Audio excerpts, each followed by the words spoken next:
It's a beautiful day, ladies and gentlemen. Welcome to Money Conversations with Magical. I want to appreciate you for creating time to listen in to this conversation. So today I'd like us to speak about a subject or a topic that is quite important or useful in helping us achieve our financial success. And this is a conversation about goal setting.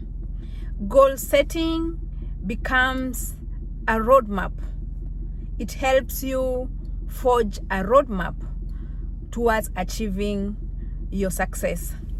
Because without goal setting, then you are actually like a ship without a radar. You could end up anywhere. Just like when you wake up in the morning and you do not have a specific plan for your day, you could end up falling into other people's plan. And hence, it becomes important to have goal settings for you to be able to have a clear direction of where your life is headed. So goal setting, the first thing you have to do is that your goal has to be smart. Your goals must be smart. SMART comes from the acronym. S is specific. So the goal has to be specific. What exactly do you want to achieve? So you say, I want to buy a piece of land. I want to buy 1 acre of land in Kitengela at a cost of 1.5 million Kenya shillings by December 2026. So that goal is specific because you have spoken about the land, the size of the land, and the time when you want to achieve that goal. So it's specific. The M stands for measurable. Can you measure that goal? For instance, in our goal, we have said the piece of land is at a cost of 1.5 million? Yes, so that's measurable. You can measure it. The A stands for achievable. Is that goal achievable with your current income, with your current skills, with your current level education, with your current responsibilities? Is that goal achievable? Can you achieve it? Then R stands for realistic. Is the goal you want to achieve realistic? I could set a goal and say I want to go to the moon like Elon Musk by December 2025. Is it even realistic with my current situation? It's not realistic. So when you set a goal, let it be realistic. And finally, T stands for time bound. That goal has to have a time frame. Otherwise, if you set a goal that you have not put a ceiling on the time, then that's not a smart goal, because I mean, even if you don't achieve it, then you're not able to measure yourself. So that is smart. The second thing you have to do during goal setting is you have to anticipate the objections. Ask yourself, this goal I want to achieve, what are the obstacles? What obstacles am I likely to face along the way? For instance, one of the obstacles we face when we do goal setting is the obstacle of procrastination. So what is procrastination?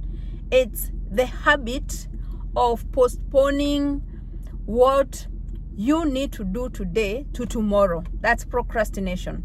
And actually, there's a Chinese proverb that says, procrastination is the nails that build a house of failure. So procrastination is one of the major obstacles we face when we do goal setting. The second obstacle is the obstacle of self-doubt. Self-doubt is a big problem to most people, because there's always this voice that is telling you, you don't deserve it, you can't. You know, that mentality, it's like a poverty mentality that keeps telling you that you don't deserve that thing, that this success or that level of a project is only meant to be achieved by specific kind of people.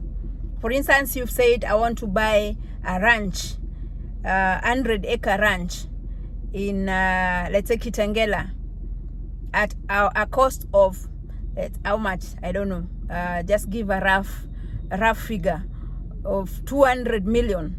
But the voice will come and tell you, you cannot make it, you don't have such kind of money. That's self-doubt. So that is one of the major obstacles you face or we face when we do goal setting.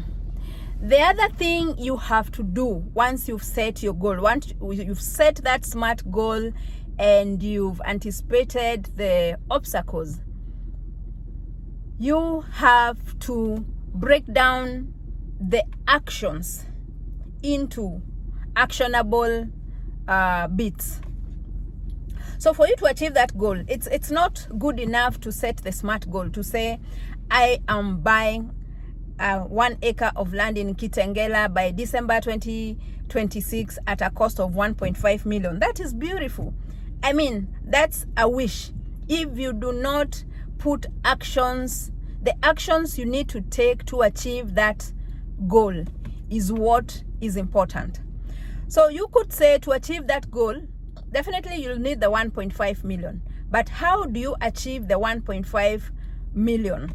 You could say, I will be saving X amount of money every month towards that goal. Or I will approach a service provider and get a loan to achieve that goal. So you must come up with the action. What specific action will you take to achieve that goal? And remember, ladies and gentlemen, the different kinds of goals that you could want to achieve. It could be personal goals, it could be finance related, it could be fitness or health, it could be personal improvement, could be career.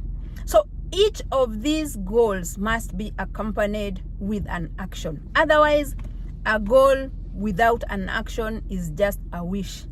So for instance, assume you're saying, I want to lose 5 kgs by December 2025. Okay, so you have to specifically sit down and say, how many times will I go to the gym or will I exercise in a week? How many calories do I need to cut every day? How much carbohydrate do I need to eat? How much proteins? So you must go into the details of analyzing the actions. So it's not enough to set the goal, because a goal without an action is just a wish. I leave you with that for today, ladies and gentlemen. Thank you so much for listening in, and thank you for your comments. Have a lovely day.